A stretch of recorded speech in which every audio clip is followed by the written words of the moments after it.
इख्तियार वली और कोई दो चार और लोग हैं, ये साइकिलों पे आ रहे थे असेंबली जब पेट्रोल 150 रुपए से भी कम था। जब पेट्रोल 150 रुपए लीटर से कम था तो ये लोग साइकिलों में बैठ बैठ के असेंबली में आ रहे थे और इन्होंने रोला डाला हुआ था कि मर गए, लुट गए, बर्बाद हो गए।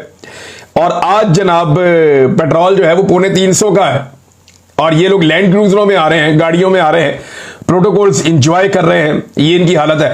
हुकूमत भी फजल रहमान साहब से जो है वो गाफिल नहीं है। हुकूमत ने फजल रहमान साहब को अभी प्रोटोकॉल दिया है एफसी का, यानी फजल रहमान साहब की सिक्योरिटी पे। और वैसे फजल रहमान साहब की जान खतरे में भी है, ये एजेंसियों की रिपोर्टें मौजूद हैं और वो ये कहते हैं कि फजल रहमान साहब पे खुदा न खास्ता हमला हो सकता है और कुछ एलिमेंट्स उनकी जान के दुश्मन है। तो फजल रहमान साहब के हवाले से हुकूमत ने काम तो ठीक किया, उनकी सिक्योरिटी बढ़ाई जानी चाहिए। ऐसे लोग जिनकी जान खतरे में है उनको सिक्योरिटी देना बहुत जरूरी है। तो फजल रहमान साहब की सिक्योरिटी पर एफसी को मामूर किया गया है। ये एक पॉलिटिकल गिमिक भी हो सकता है ताकि फजल रहमान साहब को राम किया जा सके, क्योंकि प्रोटोकॉल और सिक्योरिटी ये ऐसी चीजें हैं जिनसे नॉर्मली जो है वो सियासतदान खुश हो जाते हैं। तो नाज़रीन, सवाल यह था कि क्या तहरीक इंसाफ एक तहरीक अब चला सकती है। देखिए, मायूसी बहुत ज्यादा तहरीक इंसाफ में, खासतौर पे जो कुछ डी चौक में 2 मरतबा हुआ।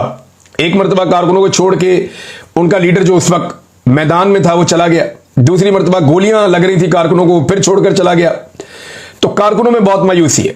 जो आखिरी जलसा मैंने देखा जिसमें अली अमीन गंडापुर ने तकरीर की, वहां पे जो कारकुनों की तादाद थी वो वैसी नहीं थी जैसी पाकिस्तान तहरीक इंसाफ के जलसों में होती है।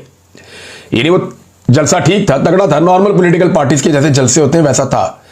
लेकिन जिस तरह बड़े पैमाने पर लोग उमड़ के आ जाते हैं ना, वो नहीं था, वो जोशो खरोश भी नहीं था। इसकी वजह यह है कि लोग थोड़े मायूस हुए हैं, खैबर पख्तूनख्वा में भी, पंजाब में भी, हर जगह पे, कि बहुत सारी तहरीकें चला के मौका बार बार जाया कर दिया जाता। अब क्या तहरीक इंसाफ एक तहरीक चला सकती है? तो चंद चीजें हैं जो तहरीक इंसाफ करे तो शायद चला ले तहरीक। मेरे ख्याल में मायूसी दूर करना सबसे बड़ा टास्क होगा। अभी देखें, इनकी इंटरनल मीटिंग हुई है, उसके अंदर ये आपस में झगड़ते रहे। मैं तफसीलात निकाल के आपके सामने अगले वीलॉग में रख दूंगा कि ये आपस में किस बात पे लड़ते रहे हैं, किस बात पे गर्मागर्मी होती रही है और कौन सी बातें ऐसी हैं जो डिस्कस होती रही हैं।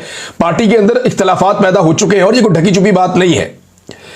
अलीमा खान साहबा को लेकर बड़े तहफ़्फ़ुज़ात का इजहार किया जाता है, कभी इमरान खान साहब के करीबी साथियों को लेकर तहफ़्फ़ुज़ात का इजहार किया जाता है, कभी सोशल मीडिया को गालियां दी जाती हैं। तो ये जो पॉलिटिकल पार्टी है इसके अंदर एक डिवीजन पैदा हो चुकी है और रीजन जो है वो खैबर पख्तूनख्वा की हुकूमत समझती है कि नॉर्मल तरीके से चीजें करनी चाहिए, जबकि लोग कहते हैं इमरान खान की रिहाई जो है वो हमारी सबसे मेन हिकमत अमली होनी चाहिए। अब तहरीक इंसाफ क्या तहरीक चला सकती है? मायूसी दूर करना होगी नंबर 1। नंबर 2, अपने हलकों में जाना होगा तमाम एमपीएस और एमएनएस को और लोगों को फेस करना होगा और उनको दोबारा से खड़ा करना होगा। उन्हें कहना होगा कि इमरान खान को निकालना कितना जरूरी है और उसके लिए उन्हें दोबारा कायल करना होगा।